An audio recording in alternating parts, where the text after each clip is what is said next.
May yatawakkal 'alallah fahuwa hasbuh. Barang siapa yang bertawakal kepada Allah, dia yang nanti akan cukupi. Dia Allah yang cukupi. Tinggal problemnya tawakalnya tawakal beneran apa enggak, kan begitu. Ya. Emang tawakal total atau tawakal setengah-setengah, ragu-ragu, bimbang. Jadi kita harus betul-betul berserah diri kepada Allah dan pada saat yang sama optimalkan ikhtiar kita. Karena itu di sini disebutkan, ya, selama memang hati kita hanya bergantung kepada Allah, maka ikhtiar yang kita lakukan tidak mencacati tawakal kita, tidak. Tapi dengan catatan tadi, ya, ikhtiarnya tidak sampai menyerempet kepada hal-hal yang tidak diridhoi oleh Allah. Silakan, ya. Nanti sampai kepada satu level, na'am man sadaqa tawakkuluhu dha'ufa dukhuluhu fil asbabi dunyawiyah. Semakin kuat, ya, semakin mantap tawakalnya, maka akan semakin lemah, akan berkurang, ya, ketergantungannya kepada sebab, kepada ikhtiar duniawi, ya. Karena dia udah bergantung kepada Allah. Jadi dia ngeliatin orang, udah tahu ujungnya nih, ya, dia udah ngerti, udah paham. Karena itu para wali-wali Allah, kekasih-kekasih Allah itu, kalau kita musyawarah kepada mereka, ya, ada urusan bimbang kita mana yang harus kita kerjakan, musyawarah ke para aulia Allah, kekasih-kekasih Allah, itu termasuk adabnya apa?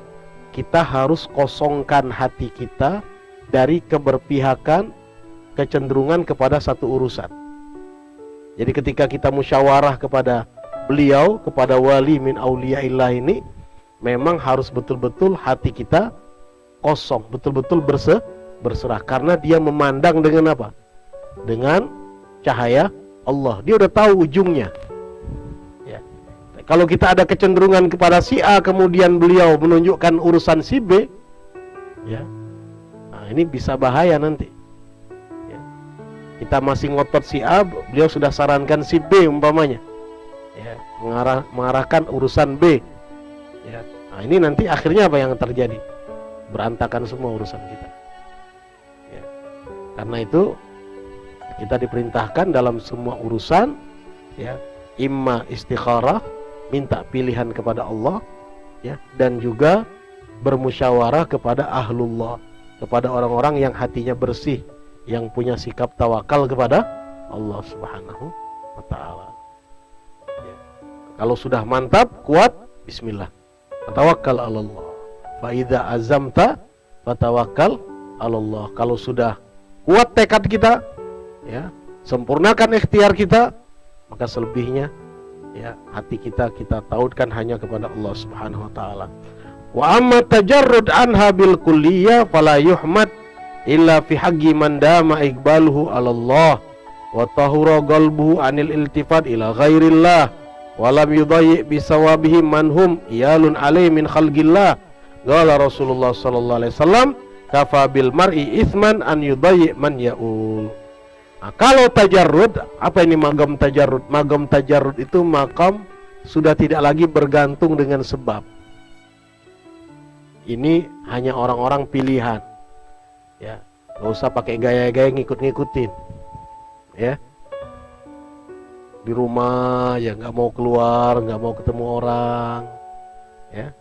Ada orang yang magam-magamnya seperti ini, ada tajarrud dia, ya. Tajarrud artinya dia sudah lepaskan hubungan, ya, secara hati kepada makhluk, sehingga dia tidak bergantung kepada makhluk sama sekali. Kalau di para nabi yang terkenal itu adalah Nabi Allah Ibrahim, yang kemarin kita ceritakan, dihampiri oleh malaikat minta menawarkan bantuan, beliau katakan tidak, hasbunallah. Malu dia, kalau saya ini Khalilullah, pangkatnya adalah Khalil. Khalil itu kekasih Allah, dekat kepada Allah. Malu kalau sampai harus berhajat kepada makhluk.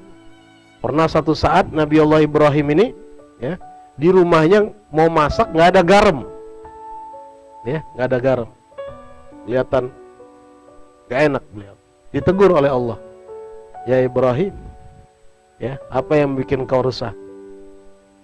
Malu ya Allah mau cerita, dia bilang begitu. Ya. Katakan, engkau adalah kekasihku. Ya, nggak ada yang nggak enak, ceritakan kepadaku. Malu ya Allah. Ya. Malu gimana?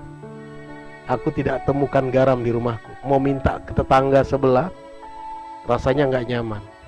Sudah kadung pangkatnya jadi Khalilullah, pantang berhajat kepada maka apa kata Allah? Salni, mintalah kepadaku. Jangankan garam, mintalah kepadaku meskipun makanan untuk hewan-hewan ternak. Ya. Ini udah luar biasa. Ya, kalau di kalangan kita, ya, ada orang-orang yang seperti ini, ada tajarrud, tapi tidak bisa diterapkan pada semua orang, apalagi kalau dia masih lemah. Ya. Masih hatinya masih bercabang kemana-mana, masih banyak tanggungan. Ya, nah, nanti justru bukan tajarrud, justru malah zalim nanti.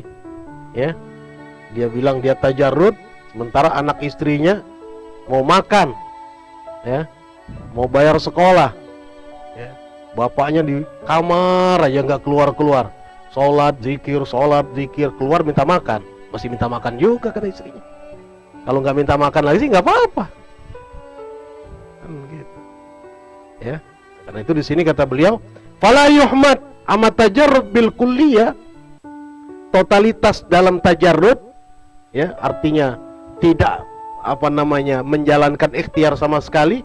Ini kalau dalam pandangan beliau fala yuhmad, ya, nggak bagus kata beliau, ya, illa kecuali fi haqqi man dama iqbaluhu alallah, kecuali orang yang memang totalitas, ya, hatinya selalu tersambung kepada Allah.